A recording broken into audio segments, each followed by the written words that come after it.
A tablespoon, a teaspoon. Just like eyeball it, yeah. And the cinnamon is really important. So like Emily said before, you usually associate cinnamons with something that is sweet, but the cinnamon is a spice, and it actually adds a lot of flavor and really complements all the spices of our curry. And when you think of something like apple cider, that has a lot of cinnamon in it, but it also has this kind of like spicy taste, and I think it's really important. Okay, so the next thing we're going to add, again, this time we're going to add 1/4 teaspoon of cumin. Okay. What was the cumin? Yeah, that's it. Mm-hmm. That's what we had before.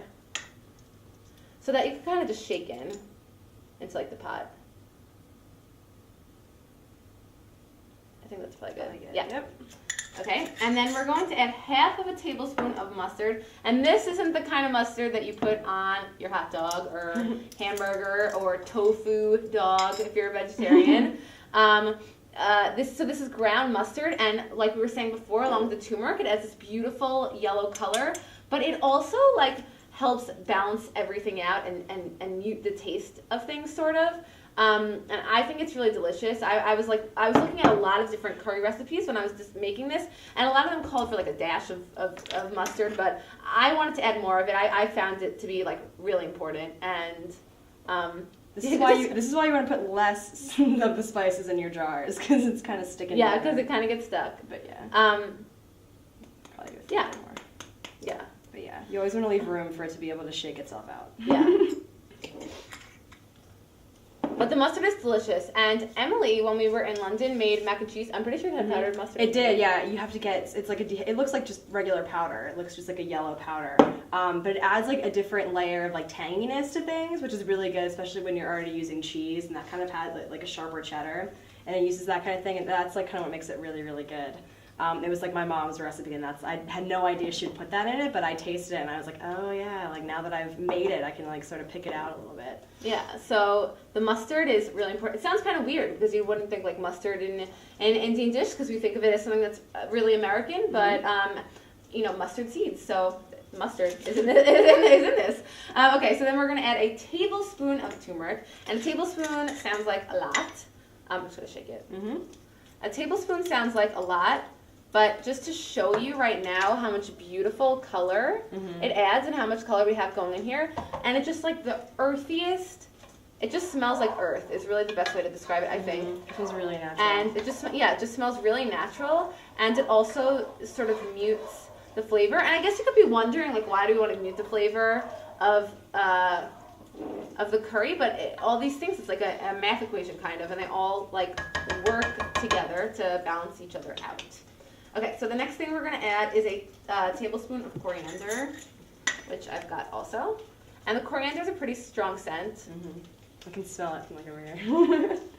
And so that's a tablespoon. And just remember to stir everything through, just because, I mean, as everything's cooking, it's going to like come together, but you just want to make sure everything's nice and even. And okay, the next thing we have is just a dash of cardamom. We're going to be using cardamom later in the show, but for right now, just a dash or two, and it's just so strong. If you smell it and you find that you love the taste of it, add more to it. But I think for like a general, it's really distinct. I already smell it. So you don't want to add too much of it, and we're just going to add a teaspoon of black pepper and a teaspoon of salt. So just to balance things out, and that's it. So we have our lentils in here, we have our coconut milk and water, and all of the wonderful spices that we've already added. And so now we're going to add one russet potato, and you really do only need one. And something I have to say about curries is that they come in really small portions.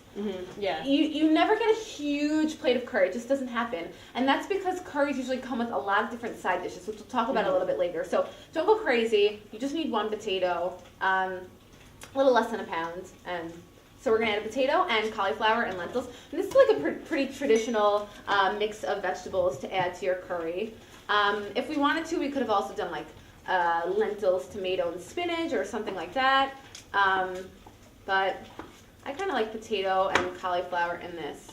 And people don't eat cauliflower so often, I don't think. Which is really a shame, because I feel like it people think that it's really weird because it's just like white broccoli, but it's like not a very distinct flavor. It just kind of has this great texture. Yeah. And you can like use it in a lot of different stuff. Yeah, like this. So you don't want the potato to be too large. Curries aren't supposed to be like the most chunky thing in the world. You're definitely supposed to taste the different textures of everything. And definitely as this is cooking, everything's going to sort of like mold together. But curry actually, I think, originally meant gravy, or it was taken from a word that meant gravy, and it's just supposed to be like a combination of things all sort of cooked together in one like sauce. So that's kind of what you should be thinking about, just like making it all sort of blend and be one consistent thing.